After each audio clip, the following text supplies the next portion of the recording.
Mr. Chairman.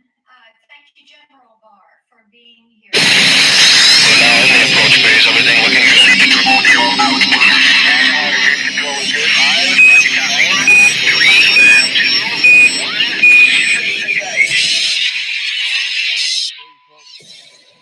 How you doing, folks? We are going to listen to the testimony, the Senate Judiciary Committee testimony. And I just heard a senator that was so disrespectful, so out of line. This senator from Hawaii. I don't know how the people of Hawaii could send this dumb chick to the Senate. She's totally disrespectful. She's totally stupid. And here she is sitting in Congress on the Judiciary Committee. She's stupid. I don't care if she's a minority. She's stupid. And it hurts and pains me when I see stupid people abuse our system and abuse public servants. William Barr didn't have to come back and be Attorney General. He'd already been Attorney General. This is a man who already has established himself as a patriot and given public service. And this woman calls him a liar, a cheat, a treasonous. It is despicable. But look, we're not going to listen to me right now. We're going to listen to um, the U.S. Senate hearing, and we got to get back to this because this is history in the making. So, folks, we're going to listen to the AG Barr answering lawmakers' questions on the Mueller report in the Senate Judiciary hearing today. So, this is live. We know that is a job done right. We know this is I, live. I don't think there is a bad culture in the FBI, and I don't think the problems that manifested themselves during the 2016 election are endemic to the institution. I think the FBI is doing its job. I mean, just this recent case out in California where they interdicted. Oh, okay. So, my mic was off. I'm sorry. My mic was off, so I'm sorry. But look, AG Barr is sitting before the U.S. Senate Judiciary Committee, and this senator from Hawaii is lambasting, castigating him, calling him a liar, calling him the president's lawyer without any facts. I mean, she's supposed to be an attorney. Whatever uh, uh, law school gave her a degree needs to rescind it. She's a disgrace. And the people of Hawaii, you need to get better representation. This woman is a disgrace to the American way of life, to the American justice system, to the American political system. William Barr has already proven himself as a patriot, as a good American. He does not need this craziness and this nonsense. So let's get to the bad culture in the FBI. And he says, hey, I don't think there's a bad culture. That's what Barr said. But you would not believe what this woman from the senator from Hawaii had called this man. So you got to go look at it at some point because we're past it right now. So we're going to go live until they're finished with this. Okay, here we go. An ISIS terrorist. Do you consider these lawyers to be the best and the brightest in the field? Not necessarily. Are they the warriors you would want on your side in the courtroom? I mean, there are a lot of great lawyers in the Department of Justice. Assembled a very competent team. Are they meticulous investigators who will hunt down every witness and every piece of evidence? I think they are tenacious investigators. Are they devoted to finding the truth? Yes. Are they masters at taking down hardened criminals, foreign and domestic? Yes. If there were evidence to warrant a recommendation for collusion charges against the president, do you believe the special counsel team would have found it? Yes. And if there were evidence to warrant your recommendation for obstruction of justice charges against the president, do you believe that the Mueller team would have found it? I think that they had they canvassed the evidence exhaustively they didn't reach a decision. But the question you've just been asking raises a point I wanted to say when Senator Hirono was talking, which is, how did we get to the point here where evidence is now that the president was falsely accused of colluding with the Russians and accused of being treasonous and accused of being a Russian agent. And the evidence now is that was without a basis. And 2 years of his administration have been dominated by the allegations that have now been proven false. And, you know, to listen to some of the rhetoric, you would think that the Mueller report had found the opposite. And Mr. Attorney General, I will tell you, that is what Tennesseans say. They say, how did we get here? How is there this allowance and acceptedness of saying that's okay? Because it's not.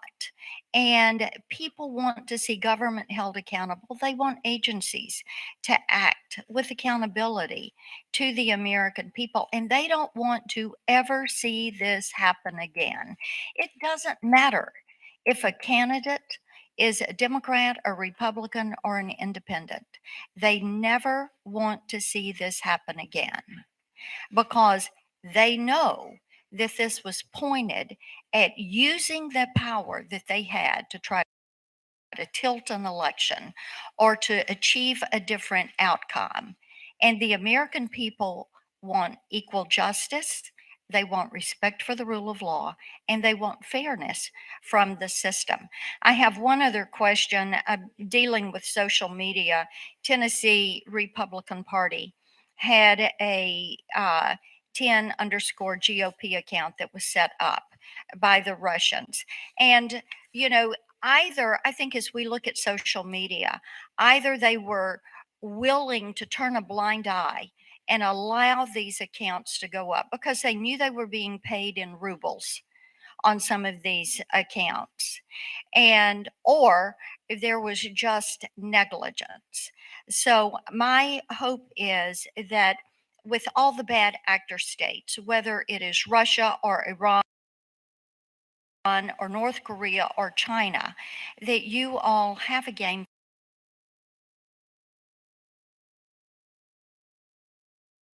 plan for dealing with these platforms in a way that you're going to rein them in for the 2020 election. I yield back. Thank you. Senator Booker. Thank you, Mr. Chairman. Mr. Barr, as I take a step back at this, I just really think we're at a very sobering moment in American history, that there is a considerable amount going on when you actually take time and read this whole report that shows that we're sort of at a crossroad. And I fear that we're descending into a new normal that is dangerous for our democracy on a number of levels. And I fear, unfortunately, I hope we have a chance to discuss this, that you've not only put your own credibility into question, but seem to be giving sanction to behavior through the language you used in that press conference you held, the language you used in your summary that stimulated Mueller to write such a strong rebuking letter. I fear that you are adding normalcy to a point where we should be sounding alarms as opposed to saying that there's nothing to see here. And so this 448-page report that has a deep litany of lies and deceit and misconduct of President of the United States instructing people to lie and be deceitful, evidence of people trying to cover up behavior that on its face is morally wrong, whatever the legal standard is. I found it, number one, by saying that this kind of obstructive conduct was acceptable, not only acceptable, but your sentence literally saying that the American people should be grateful for it. That is the beginning of normalization that I want to explore. But the second thing I want to explore, and we'll explore this, but I want to make my two statements at the top. One, that's problematic. And General, the second problem I have is that you seem to be excusing a campaign that literally had hundreds of contacts with a foreign adversary, that I think there's a conclusion a bipartisan conclusion, that there was a failure to even report those contacts, that we engaged in behaviors that the folks knew that were wrong, that they tried to actively hide. They seem to seek to capitalize on this foreign interference. I mean, in our country, we know it is illegal for a campaign and wrong for a campaign to share polling data with an American super PAC. But we have here documented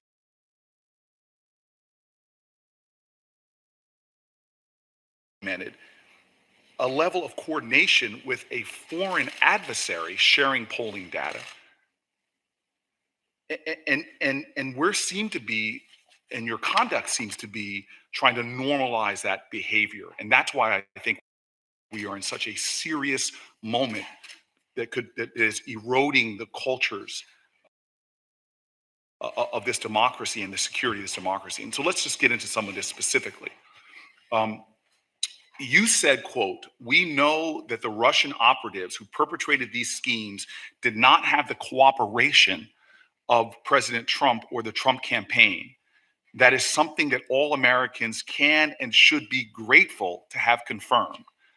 The things I just mentioned, a willingness to meet with Russian operatives in order to capitalize on information, I don't think that's something that should be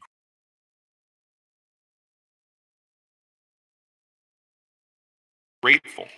I find your choice of words alarming. I think it calls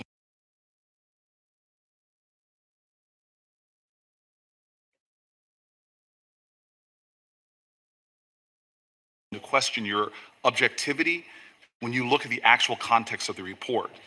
And so should the American people really be grateful that a candidate for president sought to benefit from material and information that was stolen by a foreign power in an effort to influence an election? Well, I'm not sure what you mean by seek to benefit. There's no indication that they engaged in either the conspiracy to hack or that they engaged in any action with respect to the dissemination that was criminal. Well, again, sir, you're using the word conspiracy, which is a legal term. In that press conference, you used President Trump's words, obstruction, over and over again, pulling. Obstruction's a legal term. Well, sir, you pulled into his words, and I'm asking you specifically. I'm sorry, collusion was the word I was looking for. You use the word no collusion over and over again.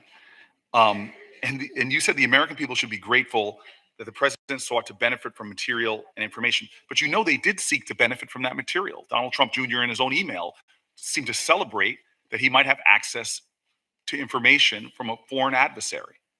Is that correct? Is that something the American people should be grateful for? Apparently, according to the report, he was.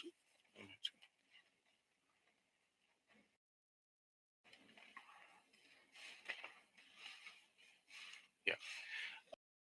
Apparently, he was interested in seeing what this Russian woman had in the way of, quote, and did not report it, as I think everybody who's in politics knows it's something you should do. Should the American people be grateful that in the face of our attack on our democracy by a foreign adversary, that the President of the United States made several documented to thwart an investigation into the links between his campaigns and Russia? You use that word grateful again, that the American people should be grateful.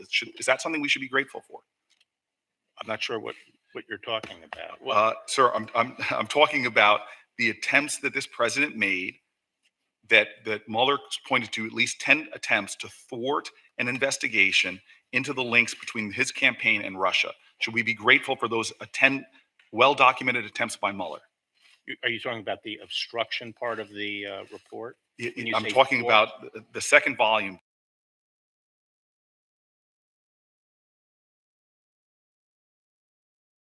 But let me continue. Should the American people be grateful that Trump had more than 215 documented contacts between Russian-linked operatives and then lied about them and tried to hide them? Is that something the American people should be grateful for any president, this one or any down the road?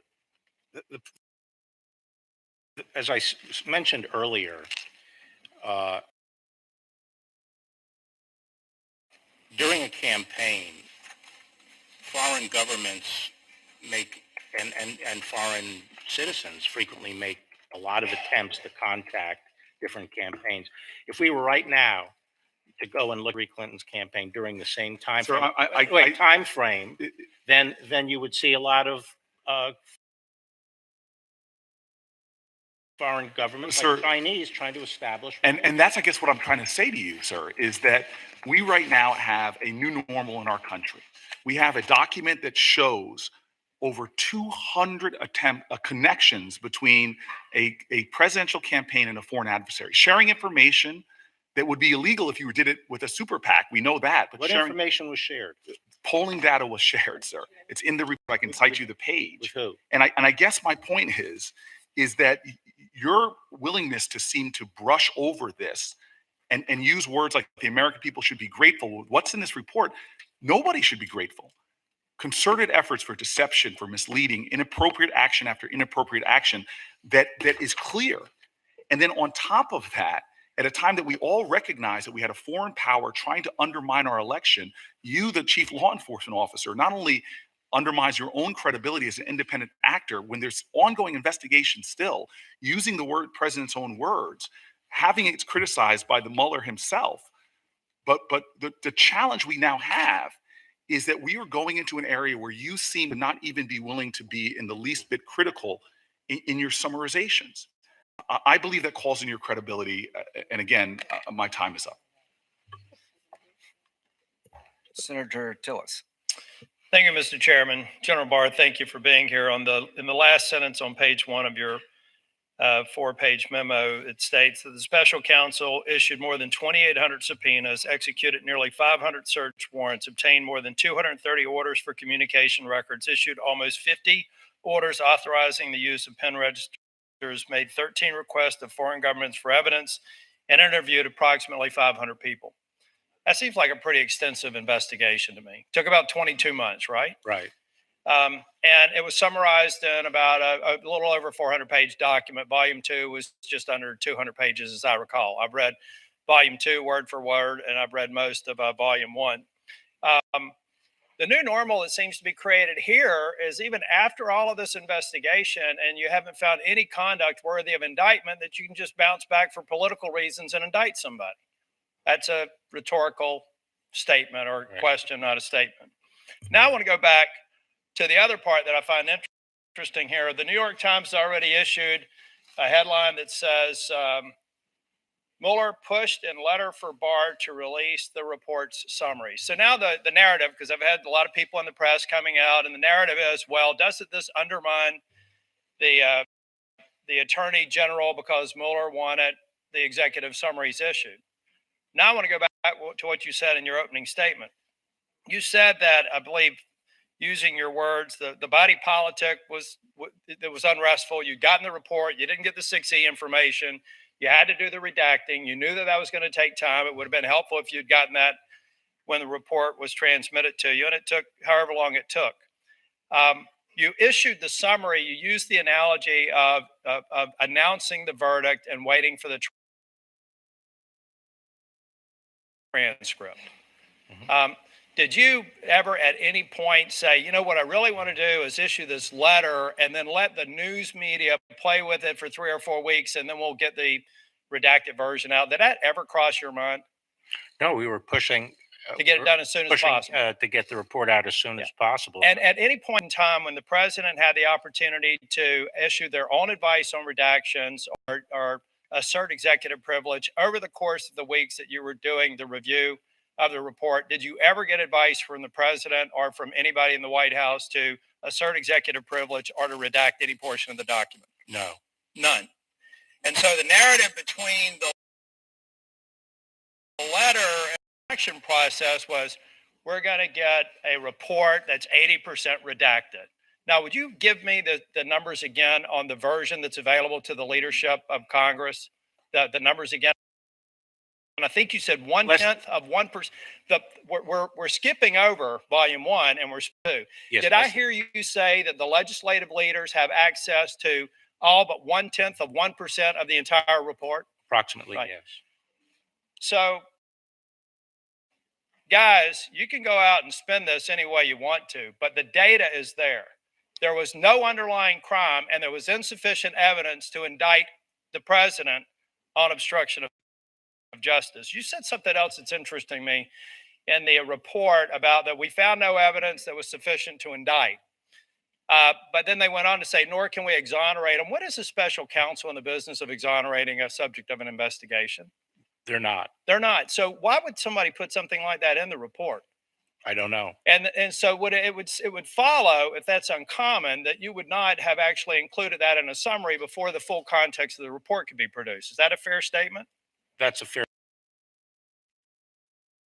statement, but I did put in the sentence about not exoneration. Yeah. I think that the thing that frustrates me, number one, I should have started by saying this: the vast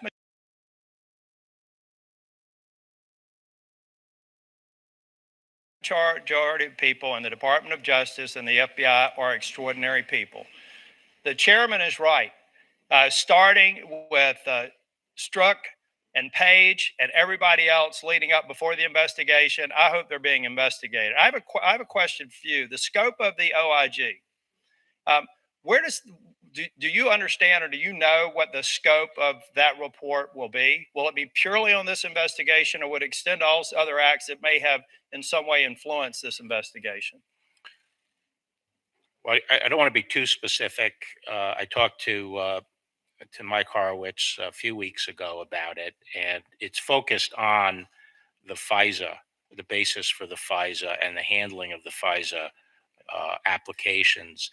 But by necessity, it looks back a little bit earlier than that. The people I have helping me with my review will be working very closely with Mr. Horowitz. Now, I want to go back again because we have other people talking. I'm sure it's going to come up again. I'm clear in this report there was no underlying crime. Is that correct? That yes. And That's the conclusion of the report. And there was insufficient evidence or insufficient evidence to assert that the president obstructed justice. And a lot of that evidence was in the public eye because we've talked about tweets and public statements and a number of other things that we're trying to use to assert as evidence for obstruction of justice. It seems odd to me that people on this committee that pound and pound over and over again that you're innocent until proven guilty, with the extent of this report, with the number of resources, nearly $30 million, when the facts don't lead to the outcome that you wanted, the one that the marketing department wanted, to use this as a political tool for the next 20 months. It seems odd to me that we'd go down the path of saying that, well, in spite of all the work, we're going to indict them anyway. And if we can't indict them, then we're going to impugn your integrity and call you a liar. I find that behavior on this committee despicable. Thank you. Senator Harris. Thank you, Mr. Chairman. Attorney General Barr, has the president or anyone at the White House ever asked or suggested that you open an investigation of anyone? I wouldn't. Yes or no? Could you repeat that question? I will repeat it. Yeah. Has the president or anyone at the White House ever asked or suggested that you open an investigation of anyone? Yes or no, please, sir? The president or anybody else? Seems you would remember something like that and be able to tell us. Yeah, but I'm trying to grapple with the word suggest. I mean, there have been discussions of matters out there that they have not asked me to open an investigation, but Perhaps they've suggested, I don't know. I wouldn't say suggest. hinted, I don't know. inferred. You don't know. Okay. In your March 24th summary, you wrote that, quote, after reviewing the special counsel's final But report. I will say that no one. Sir, I'm asking a question. In your March 24th summary, you wrote that, quote, after reviewing the special counsel's final report, Deputy Attorney General Rosenstein and I have concluded that the evidence is not sufficient to establish that the president committed an obstruction of justice offense. Now, the special counsel's investigation produced a great deal of evidence. I'm led to believe it included witnesses' notes and emails, witnesses' congressional testimony, witnesses' interviews, which were summarized in the FBI 302 forms, former FBI Director Comey's memos, and the president's public statements. My question is, in reaching your conclusion, did you personally review all of the underlying evidence? No, we took and Did, accepted. did, We did accepted the Mr. statement. Rosenstein?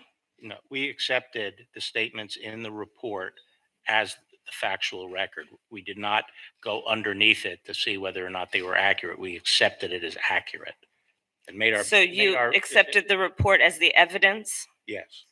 You did not question or look at the underlying evidence that supports the conclusions in the report? No. Did Mr. Rosenstein review the evidence that underlines and supports the conclusions in the report, to your knowledge? Not to my knowledge. We accepted the statements in the report. Did and anyone their in your- characterization of the evidence is true.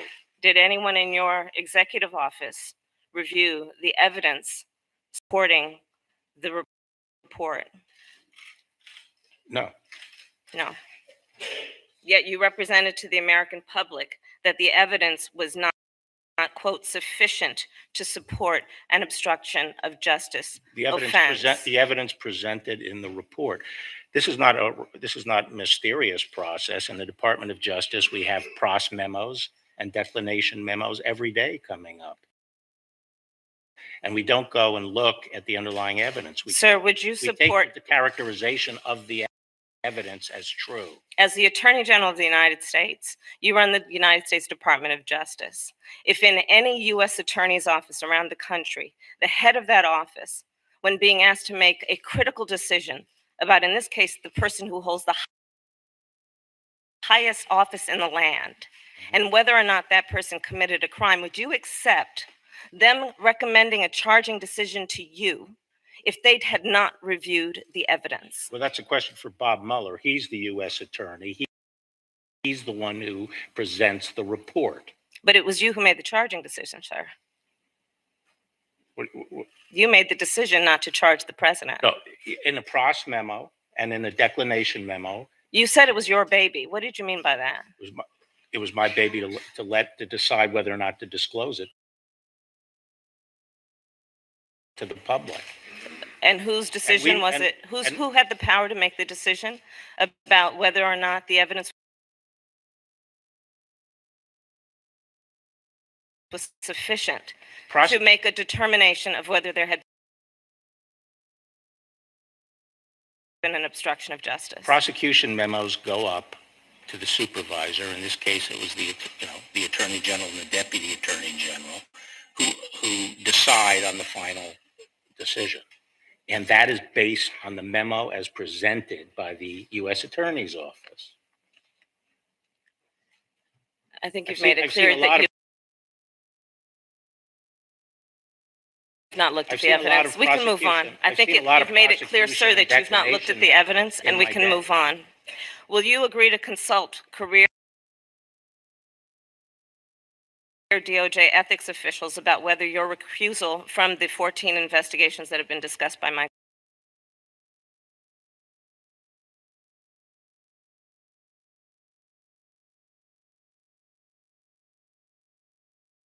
colleagues is necessary? I don't see any basis for it. I already consulted with them, and You have consulted with them about the 14 other investigations? about the Mueller case. Have you consulted with the career DOJ ethics officials about the appropriateness of you being involved or recusing yourself from the 14 other investigations that have been referred out? On what basis? Conflict of interest, clear conflict of interest. What's my conflict of interest? I think the American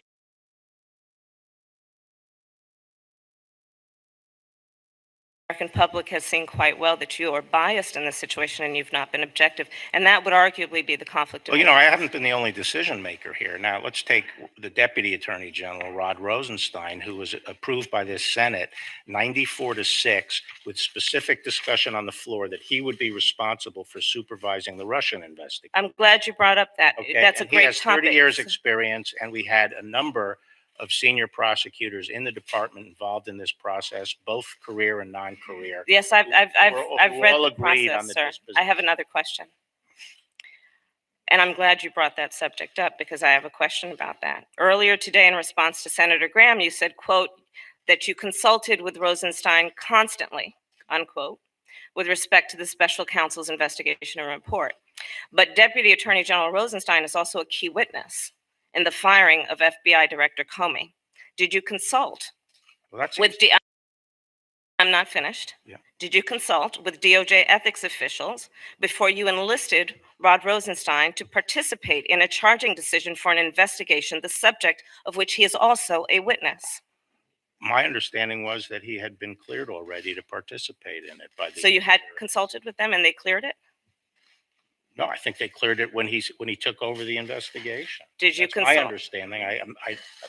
You don't know whether he's been cleared of a He- conflict of interest? He would be participating if there was a conflict of interest. So you're saying that it did not need to be reviewed by the career ethics officials in your office? to believe determine it if was- appropriate? Well, I believe it was reviewed, and I And what would was the also point finding? out this seems to be a bit of a flip flop because when the president's Sir, supporters the were challenged, flip-flop, I think in this Rosenstein- case is that you're not answering the question directly. What? Did the ethics officials in your office, in the Department of Justice, review the appropriateness of Rod Rosenstein being a part of making a charging decision on an investigation which he is also a witness in? Yeah, so as I said, my understanding was he had been cleared, and he had been cleared before I arrived. In making a decision on the Mueller report? Yes, And the findings of whether or not the case would be charged on obstruction of justice? He had been cleared on that? He was the acting attorney general on the Mueller investigation. Had he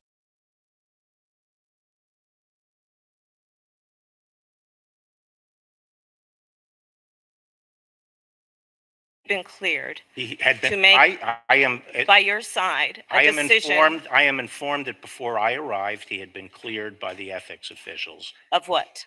serving as acting attorney general on the Mueller case. How about making a charging decision on obstruction of justice? That is the what the underlying acting- offenses, which include him as a witness. No,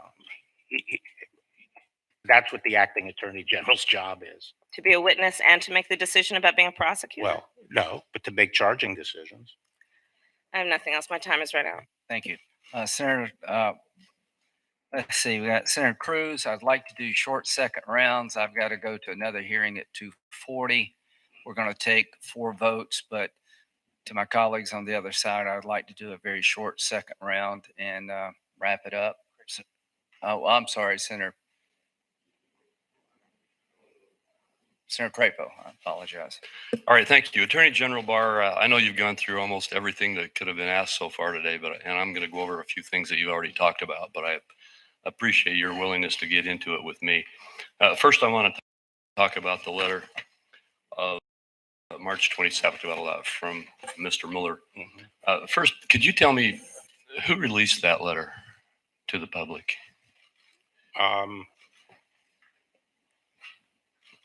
Who released it to whom? Yes, I mean, how did it get released? Was that a decision that you made to release that letter? To the public. Yeah, I think the department provided it this morning. Okay, oh no, excuse me, I mean to the Washington Post. How did the Washington Post get the letter? I don't know. That's what I thought. Well, let's talk about the letter for a moment. You indicated that, I assume the Washington Post got it from the Department of Justice. yeah, well, I think we need to find that out. But we can get into that later. If you're not aware, then let's move on to other aspects of the issue.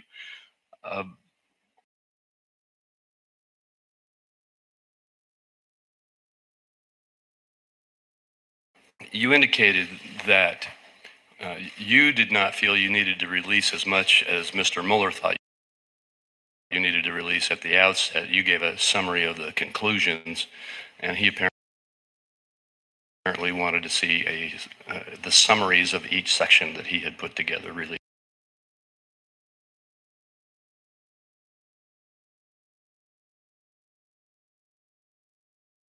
Is correct?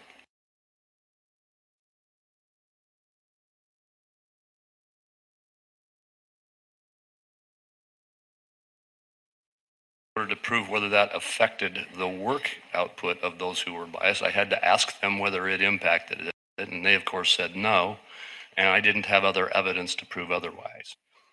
This gets back to a conversation you had earlier about whether the FBI's business or whether his business was to prove a negative, or whether it was to